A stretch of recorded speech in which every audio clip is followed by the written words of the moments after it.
Sarah Martinez walked through the main entrance of Lincoln High School wearing her father's old military camouflage jacket. The fabric was worn soft from years of use, and the name tag SGT Martinez was still stitched above the left breast pocket. She pulled the jacket tighter around her shoulders as students turned to stare.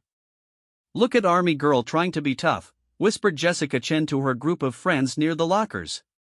Their laughter echoed down the hallway. Sarah kept walking, her worn sneakers squeaking against the polished floor. She had been wearing the jacket every day for 2 weeks now, ever since her father deployed to Afghanistan. It was the only thing that made her feel close to him while he was thousands of miles away. "Hey, soldier," called out Marcus Thompson, one of the popular kids who always sat at the center table in the cafeteria. "You planning to invade the math classroom today?" More students turned to look. Some laughed. Others just stared with curious eyes. Sarah felt heat rise in her cheeks, but she kept walking toward her first period English class. Mrs. Rodriguez, her English teacher, gave her a warm smile as she entered the classroom. "Good morning, Sarah. How are you doing today?" "Fine, thank you," Sarah replied, taking her seat in the third row. She noticed how some of her classmates were still whispering and pointing at her jacket. During lunch, Sarah sat alone at a small table near the windows. She pulled out her phone and reread the last message from her father, sent 3 days ago. "Stay strong, Mija. I'm proud of you every day. The jacket looks better on you than it ever did on me. Why do you wear that ugly thing?" Sarah looked up to see Brittany Walsh standing next to her table. Brittany was the kind of girl who always looked perfect, with her blonde hairstyle just right and expensive clothes that never had a wrinkle. "It's not ugly," Sarah said quietly. "It makes you look like you're playing dress up," Brittany continued, loud enough for nearby tables to hear. "Like a little kid pretending to be a soldier." Other students started gathering around, sensing drama. Sarah felt her hands shake slightly as she gripped her sandwich. "My dad gave it to me," she said, trying to keep her voice steady. "Where is he now?" asked Tyler Kim, Brittany's boyfriend. "Probably off somewhere shooting people, right?" The comment hit Sarah like a physical blow. Her father wasn't shooting people. He was building schools and helping local communities. He had told her all about the children he met who were so eager to learn that they walked miles just to attend classes in buildings he helped construct. "He's helping people," Sarah said, louder this time. "Sure he is," Tyler laughed. "That's what they all say." Sarah stood up abruptly, her chair scraping against the floor. The cafeteria grew quieter as more students turned to watch the confrontation. "You don't know anything about my father," she said, her voice carrying across the room. "I know he left you here to play soldier by yourself," Brittany said with a cruel smile. "Maybe if you didn't dress like such a freak, you'd have some friends." The words stung because Sarah knew there was some truth to them. She had lost most of her friends over the past year. Not because of the jacket, but because her family had moved 3 times as her father got transferred to different military bases. Making new friends had become harder each time, and, now with him deployed, she felt more alone than ever. "At least I'm not fake like you," Sarah shot back, surprising herself with the boldness of her words. The cafeteria erupted in oohs and whispers. Brittany's face turned red with anger. "What did you just say to me?" "You heard me," Sarah said, her confidence growing. "You act like you're better than everyone, but you're just mean for no reason." Before Brittany could respond, Mr. Peterson, the vice principal, appeared at their table. "What's going on here?" he asked, looking between the 2 girls. "Nothing," Brittany said quickly, putting on her innocent face. "We were just talking." Mr. Peterson looked at Sarah, noticing her flushed cheeks and defensive posture. "Sarah, why don't you come with me to my office so we can chat?" As they walked away, Sarah heard the whispers following behind them. She knew that by the end of the day, everyone would be talking about how the weird girl in the army jacket had tried to start a fight with Brittany Walsh. In Mr. Peterson's office, Sarah sat in a hard plastic chair while he settled behind his desk. "Want to tell me what that was really about?" he asked kindly. Sarah looked down at her hands. "They were making fun of my jacket. And my dad. Your father is deployed, isn't he? She nodded, not trusting her voice. That must be really hard, Mr. Peterson said. How long has he been gone? 2 months, Sarah whispered. He's supposed to be back in 10 months, but sometimes deployments get extended. Mr. Peterson leaned forward in his chair. Sarah, I can't control what other students say, but I can tell you that wearing your father's jacket is nothing to be ashamed of. However, I also can't have arguments breaking out in the cafeteria. I know. I'm sorry. Don't apologize for standing up for yourself, he said firmly. But maybe next time, walk away and come find me or another teacher if someone is bothering you. Sarah nodded, but she knew she wouldn't do that. Running to teachers would only make the teasing worse. The rest of the afternoon was torture. In every class, she could feel eyes on her. Students whispered when she walked by, and she caught fragments of conversations about the army girl and her outburst in the cafeteria. In her last period chemistry class, she was paired with David Chen, Jessica's younger brother, for a lab experiment. He was quiet and studious, the kind of kid who usually kept to himself. I think what you said was cool, he said quietly as they measured chemicals. Sarah looked at him in surprise. Really? Yeah. Brittany acts like she owns the school. Someone needed to call her out. He paused. My dad was in the Navy. I get why you wear the jacket. It was the first kind thing anyone had said to her about the jacket since she started wearing it. Sarah felt tears prick at her eyes, but she blinked them away. Thanks, she managed. After school, Sarah walked to her part-time job at Murphy's hardware store. Mr. Murphy, the elderly owner, had been kind enough to give her work after school and, on weekends, to help her mother with expenses while her father was deployed. You look like you've had a rough day, kiddo, Mr. Murphy said as she tied on her apron. School stuff, Sarah replied, not wanting to get into details. Well, I've got some deliveries that need to go out. Think you can handle the truck today? Sarah had gotten her license 6 months ago, and Mr. Murphy occasionally let her make deliveries to nearby customers. Driving his old pickup truck around town always made her feel better. The first delivery was to Mrs. Anderson, an elderly woman who lived alone and often needed small repairs done around her house. Sarah carried a box of light bulbs and batteries to the front door. Oh, Sarah dear, Mrs. Anderson said when she opened the door. How lovely to see you. And what a nice jacket you're wearing. Thank you, Sarah said, handing over the box. My late husband wore one just like it during his time in Korea, Mrs. Anderson continued. He always said the jacket carried the weight of honor and service. You wear it well. Sarah felt a warmth spread through her chest. My dad is deployed right now. Then, that jacket is exactly where it belongs, Mrs. Anderson said with a firm nod. On the shoulders of someone who understands sacrifice. The second delivery was to the Thompsons' house across town. As Sarah pulled into the driveway, she was surprised to see Marcus Thompson washing his car in the garage. He looked up as she got out of the truck. Hey, he said awkwardly. I heard about what happened at lunch. Sarah tensed, waiting for more mockery. Look, I'm sorry about what I said this morning, Marcus continued. That comment about invading the math classroom was stupid. I was just trying to be funny, but I know it wasn't. Sarah studied his face, looking for signs that this was some kind of joke or trap. My uncle is a Marine, Marcus added. He did 2 tours in Iraq. When he came back, he told me some stories about what it's really like over there. I shouldn't have made those comments about your dad. Okay, Sarah said simply, not sure how else to respond. Your delivery is for my mom, Marcus said. She ordered some gardening supplies. I'll help you carry them. They worked together to unload bags of fertilizer and potting soil. As they stacked the bags by the garage, Marcus spoke again. You know, Brittany and her crew can be pretty harsh.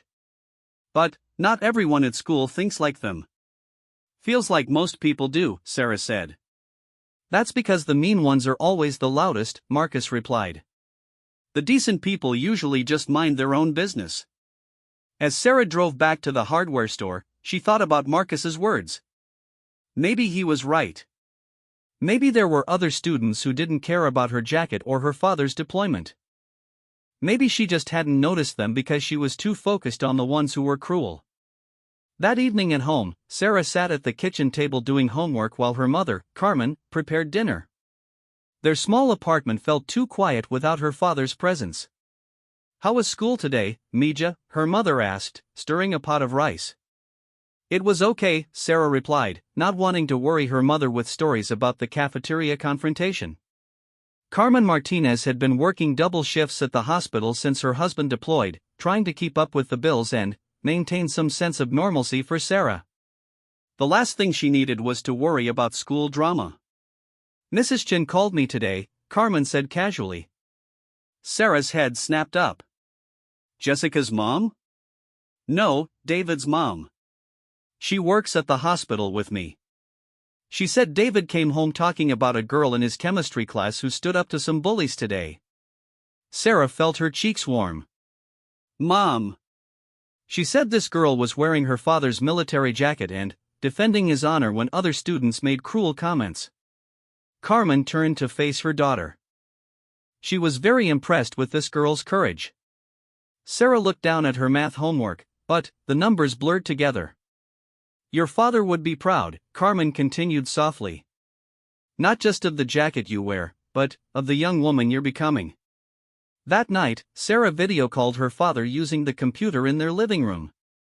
The connection was grainy and had a slight delay, but seeing his face made her feel instantly better. "How's my brave girl?" Sergeant Martinez asked, his image pixelating slightly. "I'm okay, Dad. School is school." He studied her face through the screen. "Something bothering you?" Sarah considered telling him about the teasing and the confrontation, but decided against it. He had enough to worry about without adding her problems to the list. "Just miss you," she said instead. "I miss you too, Mija. More than you know." He paused. "How's the jacket holding up?" "It's perfect," Sarah said, touching the sleeve. "It still smells like your cologne." Her father smiled, but she could see the sadness in his eyes. "You know that jacket has been through a lot with me. Basic training, field exercises, deployments to 3 different countries. It's seen some tough times." "Really?" "Really. And you know what I learned from all those experiences?" "What?" "Sometimes people don't understand what they're looking at. They see a uniform, or a jacket, or someone who looks different from them, and they make assumptions. But the jacket doesn't make the soldier. The person wearing it does." Sarah nodded, understanding what he meant. "I've worn that jacket with pride, and now you're wearing it with pride. That's all that matters." After they said goodbye, Sarah sat in her room looking at herself in the mirror. The jacket was too big for her smaller frame, and the sleeves hung past her wrists. But when she looked at her reflection, she didn't see someone playing dress-up. She saw someone connected to something bigger than herself. The next morning, Sarah put on the jacket again and walked into school with her head held high. She noticed the stares and whispers, but they seemed less important somehow. She had work to do, grades to maintain, and a future to build. What she didn't know was that her confrontation with Brittany had been recorded by another student and was already spreading through social media. By the end of the week, her story would reach far beyond the walls of Lincoln High School. She also didn't know that several other students had been watching her quiet strength over the past 2 weeks and were beginning to feel inspired by her courage. David Chen had told his mother, who told her friends, who told their children. Marcus Thompson had mentioned her to his uncle the Marine, who was planning to visit the school. And she definitely didn't know that in 3 days, she would take an action that would change not just her own life, but the entire culture of Lincoln High School. But, for now, she simply walked to her first period class, wearing her father's jacket like armor, ready to face whatever the day would bring. Sarah woke up on Thursday morning to 17 missed calls and 43 text messages. Her phone had been buzzing all night, but she had put it on silent after the first few notifications. Now, staring at the screen, she felt a cold dread settle in her stomach. The first text was from David Chen. "Sarah, you need to see this." Someone posted a video. The second was from her cousin Elena in California. "Girl, you're famous. This video is everywhere." Sarah's hands shook as she opened the social media app. There it was, a video titled "Military Daughter Destroys School Bully." The thumbnail showed her standing up in the cafeteria, her father's jacket clearly visible. The view count was already over 50,000. The video had been taken from across the cafeteria by someone she didn't even recognize. It captured the entire confrontation with Brittany, including Tyler's cruel comment about her father shooting people and her firm response defending him. The quality was surprisingly good, and every word could be heard clearly. Sarah scrolled through the comments with growing horror and amazement. There were hundreds of them, and they kept coming. "This girl is a hero. Respect to her dad and her family. Military kids deal with so much. Good for her for standing up. That blonde girl is the worst. Someone needed to put her in her place. My dad is deployed too. This made me cry. Stay strong, sister." But there were negative comments too. "Drama queen looking for attention. Why is she wearing her dad's old clothes? Weird. Both girls are being ridiculous over nothing." Sarah's mother knocked on her bedroom door. "Mija, you need to get ready for school. And we need to talk." Carmen Martinez sat on the edge of Sarah's bed, holding her own phone. "Mrs. Peterson called this morning. Apparently, there's a video of you circulating online." "I didn't know anyone was recording," Sarah said miserably. "I never wanted this to happen." "What exactly did happen? And don't give me the 'it was nothing' story this time." Sarah told her mother everything: the daily comments about her jacket, Brittany's cruelty, Tyler's hurtful words about her father, and how she had finally snapped and defended her family's honor. Carmen was quiet for a long moment. "Are you ashamed of what you said?" "No," Sarah replied without hesitation. "Good. Because you shouldn't be." Carmen stood up. "But we need to prepare for today to be different. This video has been shared thousands of times. People at school are going to have opinions." The walk to school felt like the longest of Sarah's life. Students were already gathering in clusters, many of them looking at their phones. When they saw her approaching, conversations stopped and heads turned. "That's her," she heard someone whisper. "The army girl from the video. She's kind of famous now." At her locker, Sarah was surprised to find a small group of students waiting for her. She recognized a few faces but didn't really know any of them personally. "Hey," said a girl with short dark hair and paint-stained fingers. "I'm Amy Rodriguez. I'm in your art class." "Hi," Sarah replied cautiously. "I just wanted to say that what you did was amazing," Amy continued. "My brother is in the Air Force, and I get tired of people making stupid comments about the military." A tall boy with glasses stepped forward. "I'm Kevin Park. I sit behind you in history class. That video, it gave me chills. The good kind." "Thank you," Sarah said, feeling overwhelmed by the positive attention. "There's more of us than you think," said a girl with curly red hair. "Kids who think what you did was brave. We just wanted you to know." As the group dispersed to their first period classes, Sarah felt a warmth she hadn't experienced at this school before. Maybe she wasn't as alone as she thought. First period English was awkward. Mrs. Rodriguez tried to conduct class normally, but Sarah could feel everyone's eyes on her. When they were assigned group work, she was surprised when 3 different groups tried to recruit her as a partner. By lunchtime, the video had reached over 200,000 views. Sarah sat at her usual table by the windows, but this time she wasn't alone. Amy, Kevin, and 2 other students had joined her. "My mom shared your video on her Facebook," said Lisa Wong, a quiet girl from Sarah's chemistry class. "Her friends are calling you an inspiration." "I really didn't mean for this to happen," Sarah said, picking at her sandwich. "But it did happen," Amy replied. And it's a good thing. You showed people that it's okay to stand up for what's right. Across the cafeteria, Sarah noticed Brittany and her group huddled around a phone. Brittany kept glancing in her direction with undisguised anger.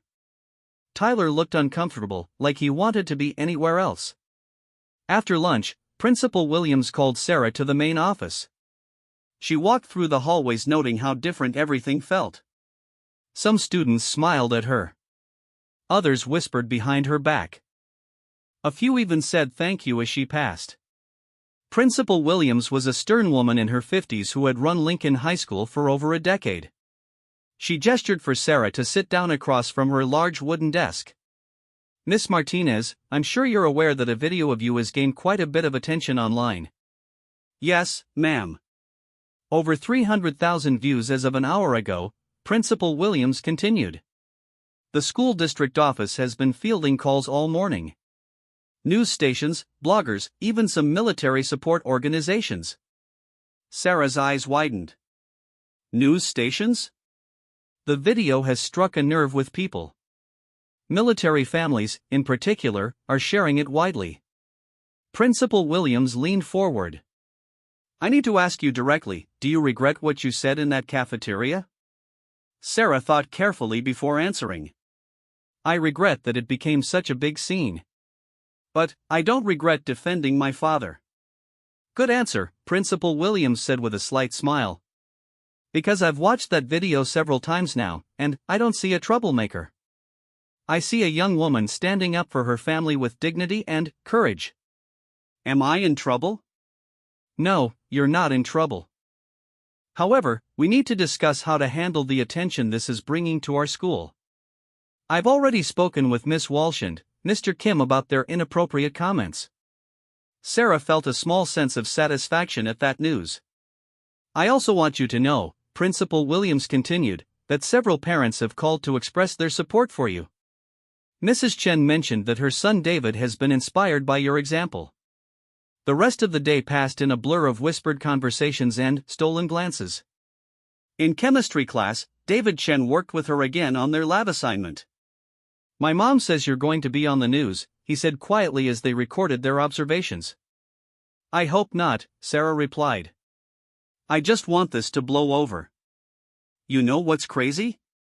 My sister Jessica feels terrible about laughing when you first started wearing the jacket. She wants to apologize but doesn't know how. Sarah looked over at Jessica Chen, who was working with her own lab partner across the room. When their eyes met, Jessica gave her a small, uncertain wave. After school, Sarah's phone rang as she walked to Murphy's hardware store. The caller ID showed an unknown number with a California area code. Hello? Is this Sarah Martinez? The voice was professional and unfamiliar. Who's asking? My name is Jennifer Walsh with Channel 7 News. I'm calling about the video that's been shared widely on social media. We'd love to interview you for tonight's broadcast. Sarah stopped walking. I don't think I want to be on TV. It would just be a quick interview about your experience and what it's like being a military daughter. Your story is inspiring a lot of people. I need to talk to my mom first. Of course. Here's my number.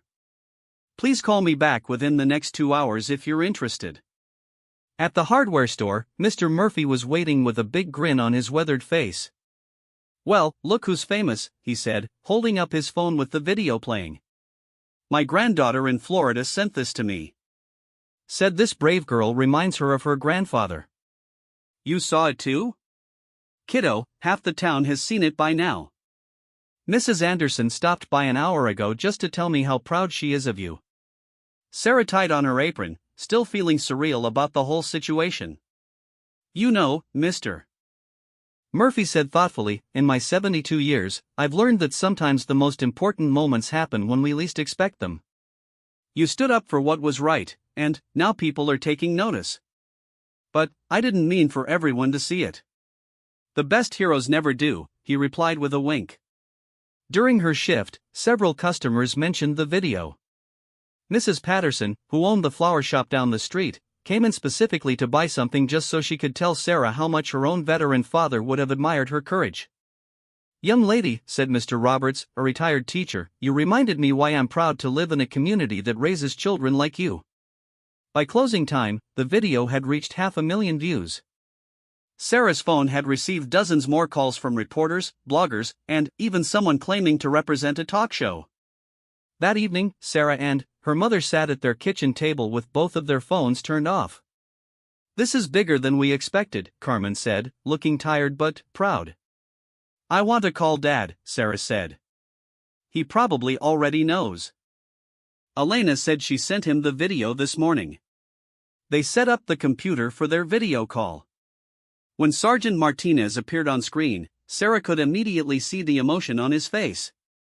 "There's my brave girl," he said, his voice thick. "Half my unit has seen this video. You've made your old dad very proud. Are you mad that I got into an argument at school?" "Mad? Mija, I'm the opposite of mad. You handled that situation with more grace and dignity than some adults I know. People want to interview me for TV. I don't know what to do." Sergeant Martinez was quiet for a moment. "What does your heart tell you to do?" "I just want people to understand that military families are normal people. We're not different or weird. We just have different challenges." "Then, maybe that's your answer." "What do you mean?" "Maybe this is an opportunity to help people understand something important. But, only if you want to. No pressure, no expectations. Just what feels right to you." After they ended the call, Sarah sat in her room thinking about her father's words. She pulled up the video one more time and read through more of the comments. Mixed in with the praise and criticism were dozens of messages from other military children. "This is exactly what it's like. Thank you for saying what we all feel. I wear my mom's navy sweatshirt every day. Kids make fun of me too. My dad is deployed right now and I miss him so much. You're so brave. Military kids have to be strong in ways other people don't understand." Sarah realized that her moment of standing up to Brittany had connected her with thousands of other young people who understood exactly what she was going through. She wasn't alone after all. The next morning, Sarah woke up to find that the video had crossed 1 million views overnight. But, more importantly, she woke up to a text message from her father that said simply, "Whatever you decide to do today, know that I believe in you completely." She put on her father's jacket and looked at herself in the mirror. The girl looking back at her seemed different somehow. Stronger. More confident. Ready for whatever came next. As she walked to school, Sarah made a decision about those interview requests. She was going to say yes to one of them. Not for fame or attention, but because she had something important to say about military families, about standing up for what's right, and about the courage it takes to be different in a world that often punishes difference. She didn't know it yet, but that decision would lead to something even bigger than a viral video. It would lead to an action that would change Lincoln High School forever. But first, she had to get through Friday, which would prove to be the most challenging day yet. Friday morning arrived with unexpected chaos. As Sarah walked toward Lincoln High School, she noticed something different immediately. There were news vans parked across the street from the school entrance, and reporters with cameras were interviewing students as they arrived. Sarah Martinez called out a woman with perfectly styled hair holding a microphone. "Can we get a quick interview about your viral video?" Sarah ducked her head and hurried toward the school entrance, but more reporters noticed her distinctive camouflage jacket and began calling her name. Principal Williams appeared at the front doors and quickly ushered her inside. "This is exactly what I was afraid of," Principal Williams said as they walked quickly toward her office. "The video hit 2 million views overnight, and now we have media circus outside my school." Inside the main office, Sarah could see the chaos the attention was causing. The phone rang constantly, and the secretaries looked overwhelmed trying to handle all the calls. Several other students sat in chairs looking confused and slightly scared. "These students were also interviewed by reporters before we could stop them," Principal Williams explained. Parents are calling demanding to know why their children are being approached by media without permission. Sarah sank into a chair, feeling guilty. I never wanted this to happen. I know you didn't. But, we need to figure out how to handle this situation. Principal Williams sat down across from her. I've been thinking about your story all night, and I have an idea. But, it would require you to be very brave. What kind of idea?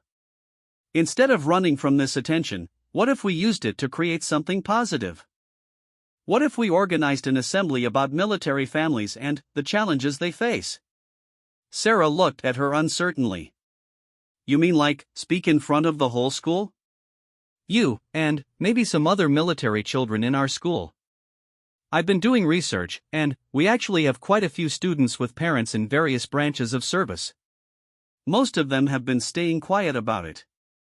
The idea terrified Sarah, but it also intrigued her. How many other students?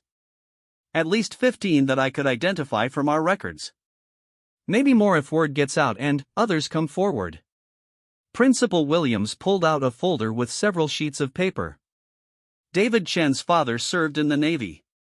Amy Rodriguez's brother is in the Air Force. Kevin Park's mother is in the Army Reserves. Lisa Wong's stepfather is a Marine. Sarah was amazed. I had no idea. That's exactly the problem. Military children often feel like they have to hide that part of their identity because they're afraid of being different or misunderstood. The bell rang for first period, but Principal Williams waved her hand dismissively.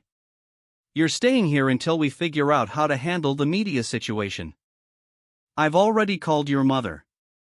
20 minutes later, Carmen Martinez arrived at the school looking worried and determined. She had taken time off from her hospital shift to deal with the crisis. Mija, are you okay? She asked, pulling Sarah into a hug. I'm fine, Mom. Just overwhelmed. Principal Williams explained her assembly idea to Carmen, who listened thoughtfully. It would be completely voluntary, the principal emphasized. But, I think Sarah's story could help other students feel less alone. What do you think, Mija? Carmen asked her daughter. Sarah thought about all the comments on the video from other military children who felt understood for the first time. I think I want to try. Then, let's do it, Carmen said firmly. But, we do it right. No ambushing these kids. Talk to them first, get their parents' permission, let them decide. The rest of Friday was spent in planning. Principal Williams contacted the families of military students, and, by the end of the day, 12 students and their parents had agreed to participate in an assembly the following Monday. Word spread quickly through the school about the planned assembly. Sarah found herself approached by students she had never spoken to before. I heard about Monday, said a shy sophomore named Emma Brooks during lunch. My dad was in the Coast Guard before he died. Can I be part of it too? Sarah's heart broke a little at the girl's hopeful expression. You should talk to Principal Williams. I think she'd love to include you. My older brother is graduating from West Point next year, said another student, Jake Morrison. I never talk about it because people always make weird assumptions about military families. By Friday afternoon, the number of students wanting to participate had grown to 22. Sarah spent the weekend preparing for what would be the most important presentation of her life. Her mother helped her organize her thoughts, and they called her father for advice. Remember, Sergeant Martinez said over their video call, you're not speaking for all military families. You're just telling your story honestly. That's all anyone can ask. What if I mess up? Mija, you've already done the hard part. You stood up when it mattered. Everything else is just details. Monday morning arrived gray and drizzly. The media attention had died down somewhat over the weekend, but there were still a few reporters lingering around the school. The assembly was scheduled for second period in the main auditorium. As students filed in, Sarah stood backstage with the other military children who had volunteered to participate. Some looked nervous, others excited, all of them determined. Principal Williams had structured the assembly carefully. First, she would speak about the diversity of families in their school community. Then, several students would share brief stories about their military family experience. Sarah would speak last. "You don't have to be perfect," Principal Williams reminded them. "Just be honest." Emma Brooks went first. She spoke about losing her Coast Guard father in a helicopter accident when she was 10, and how his service inspired her to volunteer at the local veterans hospital. "People always say they're sorry when they find out my dad died," Emma said, her voice clear and strong. "But I'm not sorry. I'm proud. He saved 17 people from a sinking boat during a storm. That's how I want to remember him." The auditorium was completely silent. Davidson spoke about moving 6 times in 10 years and how difficult it was to make friends when you never knew how long you'd be staying in one place. "Military kids become really good at adapting," he said. "Maybe too good. Sometimes I think I forgot how to let people get close to me because I was always preparing for the next move." Amy Rodriguez talked about her brother's deployment to South Korea and how she worried about him constantly, but also felt proud of his service. Lisa Wong shared how her stepfather came into her life when she was 12 and how his military discipline and structure had actually helped her become a better student and person. Each story was different, but they all shared common themes: sacrifice, pride, worry, resilience, and a deep love of family. Finally, it was Sarah's turn. She walked to the microphone wearing her father's camouflage jacket, and the auditorium fell completely silent. She could see Brittany Walsh in the third row, looking uncomfortable but attentive. Tyler Kim sat next to her, his face serious for once. 2 weeks ago, Sarah began, "I started wearing my father's military jacket to school. He's deployed to Afghanistan, and wearing it makes me feel close to him." She paused, looking out at the sea of faces. "Some of you thought it was weird. Some of you made fun of it. A few of you were really cruel about it. And I understand why. It is weird, in a way. How many teenagers wear their parents' work clothes to school?" A few scattered chuckles rippled through the audience. "But here's what I want you to understand. Military families are different, but we're not weird. We're not playing dress-up or trying to get attention. We're just trying to stay connected to the people we love while they're serving our country." Sarah's voice grew stronger as she continued. "My dad isn't overseas shooting people, like someone suggested last week. He's building schools and helping communities get access to clean water. He sends me pictures of children who walk miles just to attend classes in buildings he helped construct." She pulled out her phone and held up a photo her father had sent of himself surrounded by smiling Afghan children. "Military children sacrifice too. We move constantly, which means leaving friends behind over and over. We worry about our parents' safety every single day. We learn to be independent because sometimes mom or dad isn't there for school events or soccer games or just regular Tuesday dinners." The auditorium was so quiet Sarah could hear the heating system humming. "But we also learn things that other kids might not. We learn about different cultures because we live all over the world. We learn resilience because we have to adapt constantly. We learn about service and sacrifice and putting something bigger than yourself first." Sarah looked directly at Brittany Walsh. "When you made fun of my jacket, you weren't just making fun of me. You were making fun of my father's service, my family's sacrifice, and the values that I'm proud to represent. That's why I stood up to you. Not because I wanted to start a fight, but because someone needed to speak up." She gestured to the other students on stage. "Today you heard from 22 of your classmates who have military connections. 22 students who have been sitting quietly in your classes, eating lunch at your tables, working on projects with you, and you probably never knew their stories." Sarah's voice rose with passion. "We're not asking for special treatment. We're not asking for pity. We're just asking for the same respect and understanding that you give to everyone else. We're asking you to think before you make jokes about the military or assume you know what someone's story is." She paused and looked around the auditorium again. "But, most importantly, we're asking you to recognize that our differences make this school stronger." Emma's experience with loss taught her compassion. David's experience with moving taught him adaptability. Amy's experience with worry taught her empathy. Sarah felt tears prick at her eyes, but her voice remained steady. In 3 days, a video of me defending my family got 2 million views because people recognized something true in it. They saw a young person standing up for what they believed in, refusing to be ashamed of who they are. The auditorium erupted in spontaneous applause. Sarah hadn't expected it and felt overwhelmed by the response. "I'm not a hero," she continued once the clapping died down. "I'm just a girl who loves her dad and misses him while he's serving our country. But if wearing his jacket and telling our story helps other military kids feel less alone, then I'll keep doing it." Sarah looked one more time at Brittany Walsh, whose face had gone completely red. "And if standing up to bullies helps create a school where everyone feels safe being themselves, then I'll keep doing that too." The applause that followed was thunderous. Students stood up, clapping and cheering.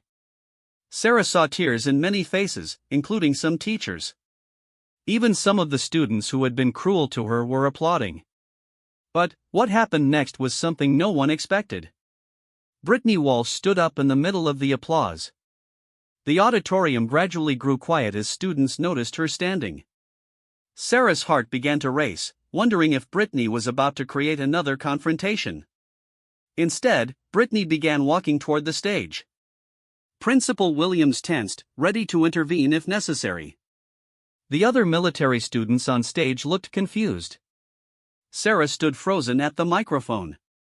Brittany climbed the steps to the stage and approached Sarah. The entire auditorium held its breath. "Can I say something?" Brittany asked, her voice shaky. Sarah looked at Principal Williams, who nodded slowly. Brittany took the microphone with trembling hands and faced the auditorium. Her popular friends looked mortified, Tyler Kim looked shocked, and the rest of the school watched in stunned silence. "My name is Brittany Walsh," she began, her usual confidence completely gone. "And I owe Sarah Martinez and her family a huge apology." The silence in the auditorium was deafening. "Last week, I was cruel to Sarah because her jacket made me uncomfortable. I didn't understand it, so I made fun of it. My boyfriend made horrible comments about her father, and I laughed." Brittany's voice cracked slightly. "But the truth is, I was jealous. Sarah has something I've never had. She has a family that she's proud of, values she believes in, and the courage to stand up for both." She turned to look at Sarah directly. "I've been popular at this school for 3 years, but I've never done anything brave.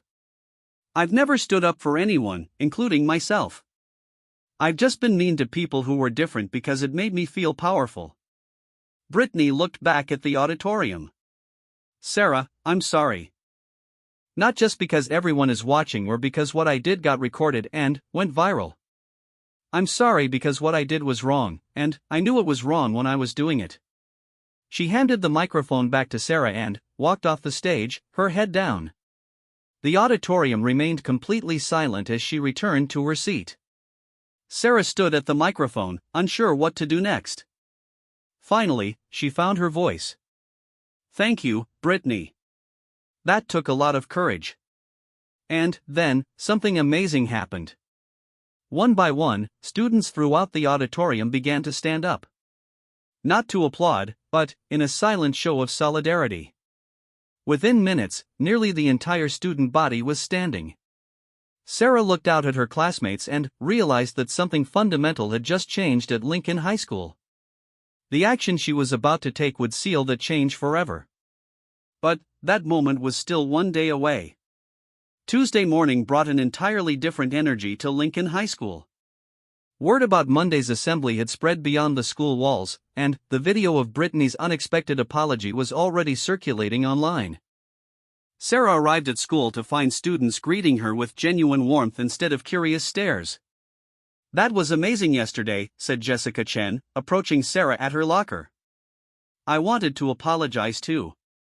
I laughed when people made fun of your jacket, and that was wrong." "Thank you," Sarah replied, surprised by the sincerity in Jessica's voice. Throughout the morning, similar conversations happened in hallways, classrooms, and the cafeteria. Students who had remained silent during weeks of teasing now approached Sarah to express their support and share their own stories of feeling different or misunderstood. But the most significant change was in Brittany Walsh herself. During lunch, Sarah noticed Brittany sitting alone at a table in the corner of the cafeteria. Her usual group of friends had clearly distanced themselves from her after her public apology. Tyler Kim was nowhere to be seen. After finishing her own lunch, Sarah made a decision that surprised even herself. She walked over to Brittany's table. "Can I sit here?" she asked. Brittany looked up with red-rimmed eyes. "Why would you want to?" "Because you did something really brave yesterday, and it looks like you could use a friend." Brittany's composure cracked slightly. "I don't deserve your friendship. I was horrible to you." "People make mistakes," Sarah said, sitting down across from her. "What matters is what they do next. My friends hate me now. They think I made them look bad by apologizing. Then, maybe they weren't really your friends." Brittany nodded slowly. "I've been thinking about that all night. I don't even like the person I was when I was with them." Their conversation was interrupted by Amy Rodriguez, David Chen, and Kevin Park approaching their table. "Mind if we join you?" Amy asked. Soon, the table was full of students from the previous day's assembly, along with others who had been inspired by the presentation. Emma Brooks, the girl who had lost her Coast Guard father, sat next to Brittany and began sharing stories about grief and healing. "You know what's funny?" Brittany said after listening to several stories. "I've been at this school for 3 years, and I learned more about my classmates yesterday than in all that time combined." "That's because we finally had permission to be ourselves," replied Jake Morrison, the student whose brother was at West Point. As Sarah looked around the table, she realized something important was happening. The assembly hadn't just educated students about military families, it had created a space for everyone to share their authentic stories. That afternoon, Principal Williams called Sarah to her office again. This time, her tone was excited rather than concerned. "Sarah, I've been thinking about what happened yesterday and I have a proposal for you." "What kind of proposal?" "The school board was so impressed with the assembly that they want to create a permanent program. They're calling it the Understanding and Inclusion Initiative, and they want you to help design it." Sarah felt overwhelmed. "I'm just a junior in high school. I don't know how to design programs." "You don't need to know everything. You just need to share your perspective and help us understand how to create more opportunities for students to learn about each other's experiences." Principal Williams pulled out a folder with several documents. "We're thinking about monthly assemblies featuring different groups of students. Military families were just the beginning. We could have presentations about students with disabilities, immigrant families, different religious backgrounds, LGBTQ+ experiences, economic diversity, any aspect of student life that often goes unrecognized." The idea excited Sarah, but it also scared her. "That's a huge responsibility." "It is. But you've already proven you can handle it. The question is, are you willing to take it on?" Sarah thought about all the students she had met over the past few days who had felt isolated or misunderstood. She thought about the comments on her viral video from young people across the country who felt seen for the first time. "I want to talk to my parents first." "Of course. Take your time." That evening, Sarah video called her father to discuss the opportunity. Sergeant Martinez listened carefully as she explained the school board's proposal. "What does your gut tell you to do?" he asked. "I want to say yes. But I'm scared I'm not qualified." "Mija, qualification isn't just about age or education. Sometimes the most qualified person is the one who understands the problem deeply and cares enough to work on solving it." "But what if I mess it up?" "Then, you'll learn from the mistakes and do better next time. That's how growth works." Carmen Martinez, who had been listening to the conversation, added her perspective. "The school isn't asking you to run this program alone, Mija. They're asking for your input and leadership. There's a difference. And, remember," Sergeant Martinez added, "you won't be the same person a year from now that you are today." This experience will teach you things you can't learn any other way. The next morning, Sarah went to Principal Williams' office with her answer. I'll do it, but I have some conditions. Principal Williams smiled. I'm listening. First, it can't just be me making decisions. There needs to be a diverse group of students involved in planning everything. Agreed. What else? Second, we need to be really careful not to put students in positions where they feel like they have to share traumatic or private information. Everything has to be completely voluntary. Absolutely. Continue. Third, the program needs to include education for teachers and staff too. Some of the problems students face come from adults who don't understand their experiences. Principal Williams nodded enthusiastically. Those are excellent points. Anything else? Yes. We need to make sure this doesn't become a way for the school to avoid dealing with real problems. If students report bullying or discrimination, there still need to be consequences. You're wise beyond your years, Sarah Martinez. Over the following weeks, Sarah threw herself into developing the Understanding and Inclusion Initiative. She recruited students from diverse backgrounds to serve on the planning committee. Brittany Walsh, surprising everyone including herself, asked to be involved. I want to understand why I acted the way I did, Brittany explained during their first planning meeting. And I want to help make sure other students don't make the same mistakes. The committee met twice a week after school, planning presentations and workshops. They created guidelines for sharing personal stories safely, developed resources for students who wanted to learn about different experiences, and established protocols for addressing conflicts when they arose. Emma Brooks suggested including a presentation about grief and loss. Jake Morrison wanted to organize something about the pressure students from military families feel to be perfect. David Chen proposed a workshop about the challenges of frequent relocating. But, the most impactful idea came from an unexpected source. During a planning meeting in November, Lisa Wong raised her hand quietly. I have an idea, but I'm not sure if it's good. All ideas are welcome here, Sarah encouraged her. What if we created a mentorship program? Like, pair students who have similar experiences but are in different grades? The room fell silent as everyone considered the suggestion. That's actually brilliant, said Amy Rodriguez. Freshman military kids could be paired with upperclassmen who understand what they're going through. It could work for lots of different situations, added Kevin Park. Students with disabilities, kids whose parents are divorced, anyone who feels isolated. Sarah felt excitement building in her chest. We could call it the Connection Program. I love it, said Brittany. And it would be ongoing, not just during assemblies. The Connection Program became the centerpiece of the Understanding and Inclusion Initiative. Within a month of its launch, over 60 students had signed up either as mentors or ments. Sarah was paired with a freshman named Maya Patel, whose Army father had recently been deployed. Maya had been struggling with the same feelings of isolation and difference that Sarah remembered from her own freshman year. Does it get easier? Maya asked during one of their lunch meetings. Not easier, exactly, Sarah replied honestly. But you learn that you're not alone, and you get stronger. I miss him so much sometimes I can't concentrate in class. I know exactly how that feels.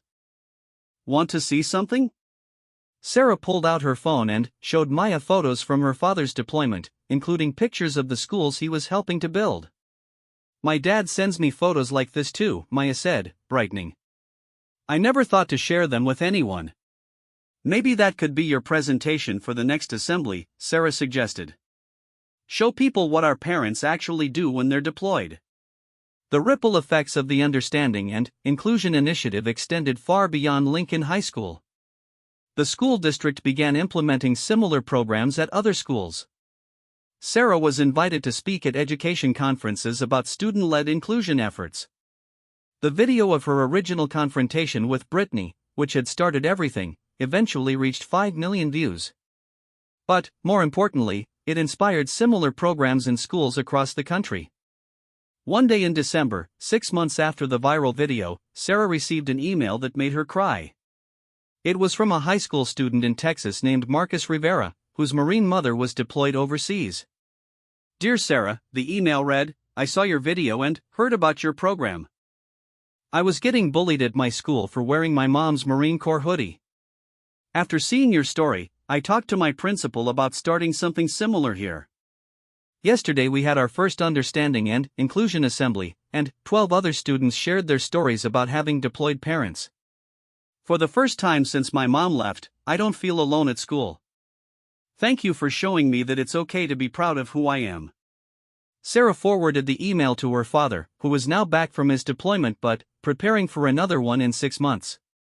You know what I'm most proud of? Sergeant Martinez said that evening as they sat on their couch, Sarah wearing his camouflage jacket even though he was home. What? I'm proud that you took something painful and turned it into something that helps other people. That's what real leaders do. I couldn't have done it without the jacket, Sarah said, touching the worn fabric. It reminded me every day of what I was fighting for. The jacket didn't make you brave, Mija. You were always brave. The jacket just helped you remember it. On the one-year anniversary of the viral video, Lincoln High School held a special assembly celebrating the Understanding and Inclusion Initiative. Students, parents, teachers, and community members packed the auditorium to hear presentations from 12 different student groups. Brittany Walsh, now co-president of the Student Diversity Committee, introduced the event. A year ago, I was a different person, she told the audience. I was someone who used cruelty to hide my own insecurity. But watching Sarah Martinez stand up for her values taught me that real strength comes from building others up, not tearing them down. When it was Sarah's turn to speak, she walked to the microphone wearing the same camouflage jacket that had started everything. But now, she wasn't alone on the stage. Dozens of students stood behind her, representing every group that had participated in the initiative over the past year. Last year, I stood up to someone who was bullying me, Sarah began. I thought that was the end of the story. But it turned out to be just the beginning. She gestured to the students behind her. These students taught me that everyone has a story worth telling and that our differences make us stronger when we choose understanding over judgment. Sarah looked out at the audience and spotted her father in the third row, wearing his dress uniform and beaming with pride. Next to him sat Carmen Martinez, Emma Brooks' mother, the Chen family, and dozens of other parents whose children had found their voices through the program. The action I took that day in the cafeteria wasn't special because it went viral, Sarah continued. It was special because it was authentic. I stood up for what I believed in, even when it was scary. She paused and smiled. But the real action, the one that changed everything, wasn't standing up to a bully. It was choosing to turn that moment into an opportunity to build bridges instead of walls. The auditorium erupted in applause, but Sarah held up her hand to continue. Today, I'm announcing that next year, the Understanding and Inclusion Initiative will expand to 5 more schools in our district. And we've been invited to present our model at the National Education Conference. The applause grew even louder. But the most important thing I want to say is this: you don't need a viral video or a special program to make a difference. You just need the courage to be authentically yourself and the wisdom to use your voice to lift others up. Sarah looked directly at the camera recording the event for the school's website. To any student watching this who feels different, misunderstood, or alone, your story matters. Your voice matters. And, somewhere, there are other people who need to hear exactly what you have to say. She touched her father's jacket one more time. Sometimes the things that make us different are the same things that make us powerful. Don't hide from who you are. The world needs your unique perspective. As Sarah stepped away from the microphone, she realized that she was no longer the scared girl who had been mocked for wearing camouflage. She had become a young woman who understood that true strength comes from embracing your authentic self and using that authenticity to create positive change. The jacket hadn't made her a leader. Her father's service hadn't made her brave. The viral video hadn't made her special. But choosing to respond to criticism with courage, to answer hatred with understanding, and to transform personal pain into collective healing, that had made all the difference. As she walked off the stage surrounded by fellow students who had found their own voices, Sarah Martinez knew that this was just the beginning of a much larger story. A story about the power of standing up, speaking out, and refusing to let anyone dim your light. The one action that had stopped the school cold wasn't the moment she defended her father's honor in the cafeteria. It was the moment she decided that her difference was not something to hide from, but something to be proud of and share with the world. And that action would continue to ripple outward, changing lives in ways she would never fully know.